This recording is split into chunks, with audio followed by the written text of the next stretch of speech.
పీలేరు. మనం ఈరోజు ప్రముఖ రచయిత, గేయ రచయిత, కవి అయినటువంటి శ్రీ సరస్వతి శ్రీరామరాజు గారిచే మనం ఇంటర్వ్యూ చేద్దాం. నమస్తే సార్.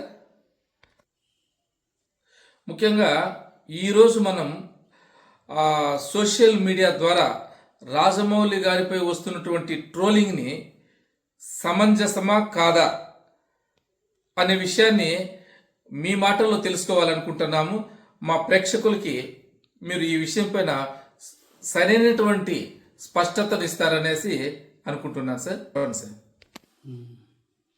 మీరు అడిగినటువంటి ప్రశ్నకు బాగుంది. ముందుగా ప్రేక్షక దేవుళ్ళందరికీ నా యొక్క నమస్కారాలు. రాజమౌళి హనుమంతుడు పైన చేసినటువంటి చిన్న విమర్శ, అది విమర్శ కూడా కాదు, నమ్మకము, భావన అంటారు. ముఖ్యంగా ఏదైనా కూడా ఒక భావనకు సంబంధించిందే. భావన అనేటటువంటిది మనం తీసుకోవాలి. ఇక్కడ భావన పైనటువంటి ఒకటి శ్లోకం ఉంది. విశ్వం విష్ణు వశత్కారం భూత భవ్య భవత్ప్రభు భూతాకృ భూత బుద్భావో భూతాత్మ భూత భావన అని ఒకటి ఉంది.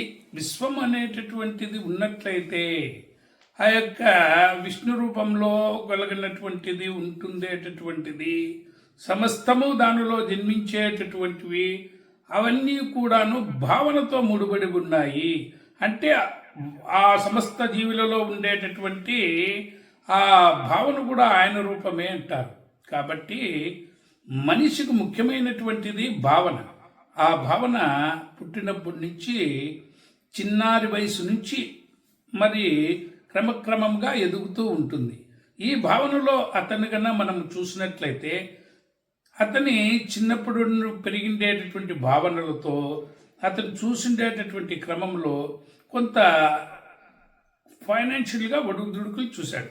ఒక 10 రూపాయలు లేకుండా ఉండవచ్చు, 20 రూపాయలు అక్కడిని అనేక ఈ ఫైనాన్షియల్గా ప్రాబ్లమ్స్ వస్తాయి.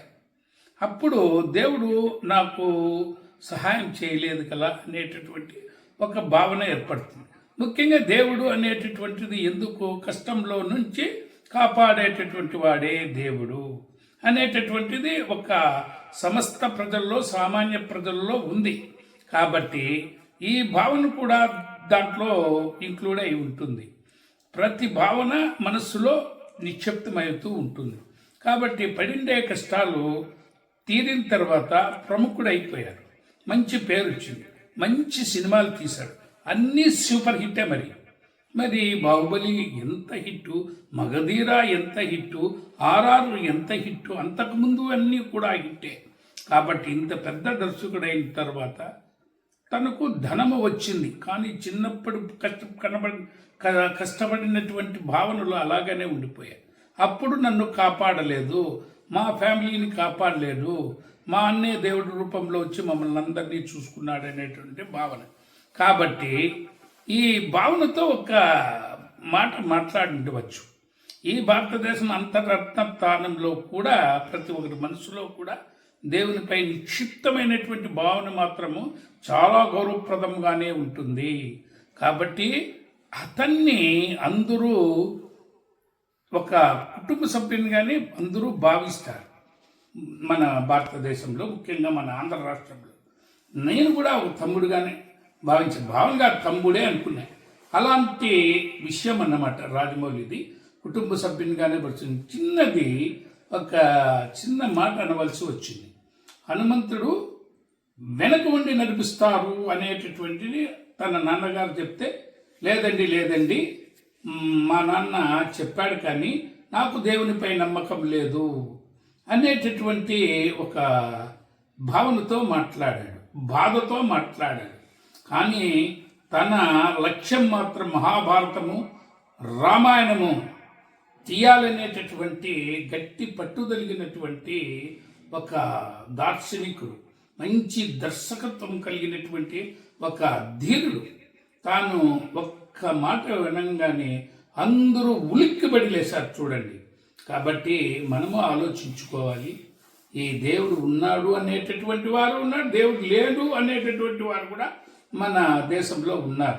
నాస్తికత్వం ఉండేటటువంటి వారు కూడా ఉన్నారు. దాంతోనే ఎంతో గొప్పగా ఐపీఆర్ కూడాను. కాబట్టి మనము ఆలోచించాలి, ఎవరిని భావనను నొప్పింపకూడదు. అతను వేదంతో ఒక మాట మాట్లాడాడు అంతే, మరీ అంతగా ట్రోలింగ్ చేయాల్సినటువంటి పని లేదు. క్రమంగా సర్దుకుంటుంది, సినిమా పూర్తవుతుంది, అందరము చూస్తాము. కాబట్టి మనము దీన్ని పెద్దగా పట్టించుకోవాల్సినటువంటి అవసరం లేదు నాయన. ఇది కాలం మీద అన్నీ కూడాను సమస్తము సమసిపోతాయి. అందరితో నమస్తే.